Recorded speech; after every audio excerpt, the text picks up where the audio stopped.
Muy buenas tardes y bienvenidos a la entrevista al día aquí en Lancelot Televisión. Hoy vamos a hablar de lesiones y de lesiones, bueno, con la Liga de Fútbol que ha regresado este año con todo lo del coronavirus. Se terminó de aquella manera la anterior y ya se ha iniciado en la siguiente. Hay muchas preguntas, siempre se hablan de cuestiones técnicas, palabras como isquiotibiales, el sóleo, cosas que uno, la verdad, que desconocen. Hoy vamos a hablar de esto y de mucho y de fútbol, sobre todo con el doctor Francisco Miguel Barroso. Es muy habitual verlo en esta casa y en este caso es un traumatólogo mejor que nada para hablar de fútbol y de lesiones. Sin más dilación, pasamos a hablar con doctor Francisco Miguel Barroso. ¿Cómo estás? ¿Bien? Muchas gracias, Bien. señor Martín. Tenía ganas de volver, ¿eh? Sí, la verdad que sí. La verdad ansiaba venir, de verdad. Lo digo porque yo digo lo que siento. Ya a la edad mía digo lo que siento. Claro que sí. No, nosotros también y hemos encontrado un hueco. Es verdad que ahora ha cambiado un poco, tenemos menos programas, pero bueno. Y sé que siempre cuando acudimos, usted... Aquí estamos a su servicio. Venga, vamos a empezar a hablar de lo decía en la introducción, doctor, las lesiones. Porque uno tiene la sensación de que las lesiones de rodilla, no sé si son las más graves o... Sí, tienes razón. Empezamos por las más graves. Mira, en el fútbol hay una lesión gravísima diagnosticada por un traumatólogo norteamericano, profesor, que fue pionero de la medicina deportiva, Donald O'Donoghue, que se llama la triada fatal. La triada fatal, muy de O'Donoghue, tiene su nombre propio, que es rotura del ligamento cruzado anterior, rotura del ligamento lateral interno o medial y rotura del menisco interno. Hay que decir que también, para que se entienda, la rodilla tiene estabilidad por los ligamentos. El ligamento cruzado anterior y posterior evitan que se vaya hacia adelante y los ligamentos laterales que se vayan hacia los lados. Por lo tanto, son los que sostienen la estabilidad de la rodilla. Y entonces la rotura del ligamento anterior, cruzado anterior, perdón, pues permite que se desplace la rodilla y el ligamento lateral interno, pues que se vaya la rodilla hacia afuera. Y el menisco, pues lógicamente, él no puede apoyar bien y provoca una molestia de inestabilidad. Todo esto son lesiones que provocan inestabilidad en la rodilla. ¿Cómo? Porque muchas veces esas lesiones de ¿qué? De 6, 7 meses sin poder hacer deporte, ¿no? Exactamente. ¿Y cómo ocurre? Porque a veces se le ve al futbolista que hace un movimiento medio extraño, pero no muy grave. Aparentemente no es grave, pero como van a una velocidad, porque cuando van corriendo, casi siempre van a una velocidad de 30 kilómetros por hora, aproximadamente. Sí. El pie se queda trabado por X motivo, puede ser por el terreno que esté en malas condiciones o puede ser precisamente por los tacos que a veces son demasiado largos y se traba el pie y en ese momento hay una rotación brusca y esa rotación brusca rotación externa, pero fijada ahí. Fijando el pie fijo y la rodilla y toda la parte posterior, muslo, rota hacia la parte externa. Una rotación brusca, empieza a romperse ligamento cruzado, después el ligamento. Esa es la triada, porque también hay lesiones de ligamento cruzado solas, simples. Claro. Y hay lesiones de los esguinces que son más frecuentes, que son en los ligamentos lateral internos, es más frecuente, y en el lateral externo, pero en el medial o interno es más frecuente en las esguinces. Y la rotura de menisco, que también es por compresión, es decir, un movimiento de cizalleo, un frenazo brusco. Un frenazo brusco. El ligamento cruzado aguanta que se vaya a la rodilla, pero en ese mecanismo de cizalleo no se rompe el ligamento, pero el cóndilo aprieta el menisco, lo aplasta y el movimiento es como si fuera lo corta y entonces provoca lesiones del menisco que pueden ser varias. Lesiones longitudinales, lesiones transversales del cuerno anterior o del cuerno posterior. En este caso también, para ir dejando la rodilla fuera, tendinitis también se oye muchas veces. ¿Tendinitis qué son las tendinitis? O sea, inflamación del tendón. Tendinitis es inflamación. Inflamación del tendón. Ya esto es un mecanismo por sobrecarga. Se puede provocar por sobrecarga. Las más frecuentes son en el hombro. La sobrecarga del hombro en el lanzamiento, el portero, por ejemplo. También por la tendinitis del tibial, del músculo del tendón de Aquiles, también por sobrecarga, es decir, cuando hacemos esfuerzos que pasamos del límite. A mí me gusta siempre recordar esto, comparar esto con la mecánica. ¿eh? Cuando usted tiene un coche y no le engrasa, o antiguamente los rolletes había que engrasarlos, cuando no engrasaba perdían la grasa y se iban oxidando. Pues pasa igual en el músculo. Si usted le da un uso y no da un calentamiento adecuado, que llegue el aporte de sangre y oxígeno, que es lo que nutre ese tejido, y usted empieza a hacer un calentamiento pobre y comienza a hacer un juego intenso, ahí vienen los problemas no solo de la tendinitis, de las roturas fibrilares, las fibras musculares se rompen y también lo que son las contracciones violentas por sobrecarga. Vale, vale. El tobillo, sin embargo, parece que los tobillos suelen estar, ¿no? Y los futbolistas, las patadas, y luego da la sensación de que una lesión en el tobillo no es tan duradera en el tiempo. Bueno, depende de la lesión, porque si es un esguince, los esguinces se dividen, se clasifican. Esguince grado 1, grado 2 y grado 3. El esguince grado 1, que es simplemente una distensión violenta del tobillo. Pisas Sí, mal o... una distensión, casi siempre, vuelvo a repetir, es el externo. Ahí es al revés. Ahí en vez de las rodillas interno y aquí es el externo, que es el ligamento peroneo astergalino anterior, peroneo astergalino medio y peroneo astergalino posterior. Casi siempre el peroneo astergalino anterior es el que se lesiona, el ligamento. Se inflama, se provoca una inflamación y dolor. Eso cede en 7 días con tratamiento adecuado. Ahora está el esguince grado 2. Ya ahí hay rotura de parte del tejido del tendón. Y el esguince, ese demora mucho más. Ahí es 21 días o un mes de tratamiento. Y el otro, que es el esguince grado 3, que es lo que se llama la abulsión. Donde se inserta el tendón, casi siempre en la porción proximal, es en el malleolo, peroneo, pues es tan violento el mecanismo que no se rompe el tendón, no se rompe el ligamento, pero rompe la porción donde se inserta. O sea, la abulsión es una separación del malleolo, una fractura. Y eso es el esguince grado 3, que ahí ya lleva una inmovilización más prolongada y ahí sí se demora 2 o 3 meses para recuperarse. Uno tiene la sensación de que cuando he hecho deporte, cuando era más joven y tenía un esguince, pues tardaba muchísimo tiempo en curarse. No sé si en qué grado dependerá. En aquella época eran esguince grado 1, porque ustedes, en los niños... No niños, ¿no? Bueno, jóvenes, pero casi siempre son, si no es muy violento, un esguince grado 1. Sí. Pero luego hay deportistas de élite que dicen que en un entrenamiento les daba, o sea, tienen un esguince, no sé en qué grado, pero muchos luego, yo no sé lo que les hacen, que en 3 días están jugando. Tenemos tratamientos. ¿Podrían jugar con un grado 3? No.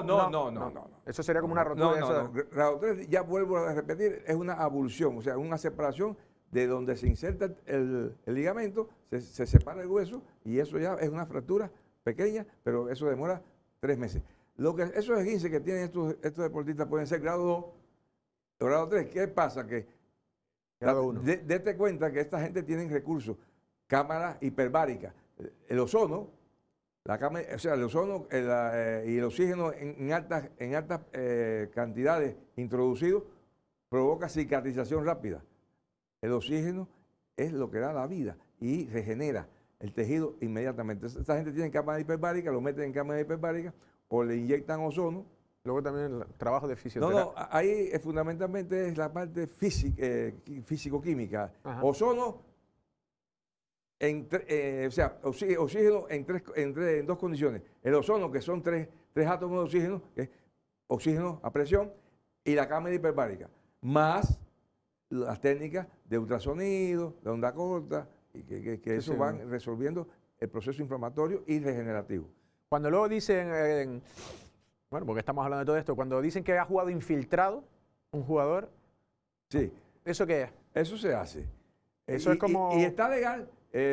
Yo tuve experiencia, yo trabajé en medicina deportiva en Cuba, con un gran deportista, no voy a mencionar el nombre para no tener problemas de tipo legal, y lo infiltrábamos. O sea, la infiltración no es nada más que ponerle anestesia local, no corticoide, porque a veces se infiltra con corticoide, que es antiinflamatorio, no. Es anestesia local, y cuando usted pone anestesia local, pues el individuo no siente dolor y ejecuta la actividad sin ningún problema. Luego lo que pasa, al terminar el ejército, ¡Oh! claro, ahí se le... Óigame, que yo fui, bueno, no quiero hablar de mí, que tú siempre me criticas, mi mujer me critica, siempre hablando de ti. Yo fui campeón de Cuba de jabalina. Y tuve una epictrocleitis, o sea, la tróclea se me inflamaba. Y yo sí lo puedo decir porque lo hacía. Yo cogía anestesia y me la inyectaba ahí para quitarme el dolor. Se autoinfiltraba. Me autoinfiltraba. Vale. Me automedicaba. Pero bueno, lo puedo decir porque yo lo hacía. Y eso es anestesia. Claro, después, viejo, ¡oh! Claro, pues después... Imagínate tú, el esfuerzo que hiciste con el tejido dañado, cuando se va la anestesia, pobre de ti. La verdad que sí, no es muy recomendable. Lo decía en la introducción, isquiotibiales. ¿Dónde están los isquiotibiales? Isquio. Isquio. Que es el esqueleto de la pelvis. El isquio es una parte de todo el esqueleto de la pelvis. Está el ilíaco, está el isquio. La pelvis. Vale. Bien. Se insertan ahí, la parte proximal y la parte distal termina en la tibia, en la cara posterior. Los isquiotibiales son en los fémur, el bíceps, llamado bíceps plural. Es el músculo isquiotibial. Y entonces está en la parte posterior del muslo. Vale, por eso muchas veces no el futbolista se lleva la mano ahí, Sí, es cuando dice... La parte, que generalmente lo que ocurre ahí, muchas son roturas fibrilares. Se rompen las fibras musculares y da un dolor que parece que una pedrada, la sensación de como una pedrada. Cuando rompe, ¿no? Cuando rompe. Y ese es el examen, la clínica, como siempre he dicho, es la madre de la medicina. Y ahora no, ahora es más fácil, te hago una ecografía. Yo pregunto, ¿sentiste como, sí, una pedrada? Digo, rotura fibrilar. ¿Vamos a comprobarlo? Vamos a hacerle una eco. Y ahí aparece la rotura fibrilar, que puede estar pequeña y puede ser grande. Claro. Otra de las Pero que... se curan solas, ¿eh? Sí, Si reposo reposo, el organismo cicatriza y depende también de la longitud, 7, 15 o 21 días. El sóleo, también suenan esas palabras. ¿Dónde está el sóleo? Sóleo en la parte posterior de la tibia, de la pierna. O sea, ya abajo. La pierna, abajo. Sóleo, los gemelos, ahí están el sóleo y los gemelos. Forman lo que es la parte posterior de la tibia. ¿No? Sí, el sóleo está por debajo de los gemelos. El sóleo. Y después continúa con el tendón de Aquiles. Se une con los gemelos y forman el tendón de Aquiles. El sóleo puede romperse igual por una lesión de traumatismo, de lesión del mismo tendón de Aquiles. Claro. También puede provocarse igual roturas musculares por un movimiento violento de hiperextensión. Porque la función del sóleo y los gemelos y del tendón de Aquiles es flexión plantar. Pero si le hace una hiperflexión, pues lógicamente hace un tironamiento y puede dañar esos músculos. Estamos hablando principalmente de ligamentos, pero luego los huesos también me imagino que hay roturas. No sé cuáles son las más habituales. Las más habituales en los porteros. También, bueno, no, hablamos del tobillo. El tobillo también, si hay una rotación violenta, ya se pasa del esguince, de la abulsión, a una fractura bimalleolar. Los dos malleolos se fracturan. El malleolo interno o malleolo tibial y el malleolo externo o malleolo peroneo. Que casi siempre el peroneo se rompe un poquito más arriba, en el tercio inferior. Entonces esas son fracturas bimalleolares que son quirúrgicas. Ahí hay que operar. Vale. Y las otras fracturas son las de los porteros. Cuando a veces la fractura de clavícula es muy frecuente en los porteros. Al caer, pues se hace al caer el hombro y la fuerza de gravedad, el hombro y la clavícula que está en el medio, esta posición, y se parte la clavícula. También puede haber fractura del húmero, que es el hueso del brazo, en lo que es el cuello quirúrgico del húmero. Y los porteros también pueden tener muchas fracturas en las manos al caer o a veces al venir esa bola, ese balón que viene a mucha velocidad, le puede provocar una hiperextensión, puede provocarle una luxación o una fractura de los dedos también. Vale. Las roturas de huesos jugando al fútbol, ya no porteros, sino jugadores de campo, muchas veces eso sí que son por patadas ya, o sea, ya, bueno, por patadas fuertes. Hablamos del tobillo. El tobillo no es una patada fuerte, el tobillo es, vuelvo a repetir, porque meten el pie, se queda el pie trabado y rota la pierna y al rotar, pero sí, una patada violenta, ya ir más arriba. Puede fracturar la tibia. La tibia, esa es la más frecuente. Cuando el defensor va con los tacos así por delante. Es la más frecuente de las fracturas de tibia, también directa o por rotación. También se puede romper la tibia. La verdad que sí. Bueno, ya lo he dicho con lo de los porteros, pero por demarcaciones o por puestos, ¿hay algún tipo de lesiones? No sé si, me imagino que por portero sí. Porque... El portero ya dijimos, pero los que son defensa, que son los que todo el mundo ataca, que es el goleador. O sea, no sé si se recuerda Ronaldo Di Serio. Era Nazario de Lima, sí, el brasileño. Nazario se llamaba. Sí, Ronaldo el bueno, le llamaban algunos, el bueno. Recordarán, si tienen memoria todos los deportistas, que sufrió la fractura de la tiada de O'Donnell en 2 ocasiones. Pero un jugador muy pesado también, ¿no? Y a lo mejor tenía mucho... Bueno, en aquel momento era más musculoso. Es que atacan. Yo siempre, esta es otra cosa que yo advierto a los jugadores aquí, cuando van a verme a mi consulta en el centro donde yo trabajo, para ellos, porque yo soy el médico del futbolista aquí. Y yo les digo, recuerden ustedes que ustedes no ganan un céntimo por jugar. Es un placer jugar. Jueguen por amor, con placer, pero no con odio ni rencilla. Porque a veces juegan como profesionales. Ganar de toda costa y se agreden sin querer. Y en esas agresiones es donde vienen las lesiones más dramáticas. Aquellos que ganan millones, bueno, les pagan. Para que ganen y les pagan millones, son millonarios. Y están hasta asegurados. Sin embargo, estos chicos tienen que ir, pueden perder un trabajo. Estos chicos, exactamente. Claro. Entonces, yo gano dinero con ellos. Es decir, entre más lesionados haya, más veo yo y más gano. Pero uno tiene que ser humano. Además el problema del metálico no priva en mí, priva más un poquito ser humano y decir, jueguen placenteramente. Por perder no va a pasar nada, pero a veces no se... Ya, se ofusca uno. Fuimos jóvenes también. Sí, impulsivos, ¿no? Fuimos jóvenes y fuimos impulsivos. Entonces, van ¿cómo se dice? Sí, a por todas. Por todas. Sí. Ya nos hemos ido de tiempo, bastante, doctor, pero una última pregunta, y lo decía antes de empezar, los terrenos de juego, ¿cómo puede afectar un mal terreno de juego al futbolista? Un mal terreno de juego, tengo experiencia, y no voy a decir dónde para no herir sentimientos y después me vengan a hacer una reclamación.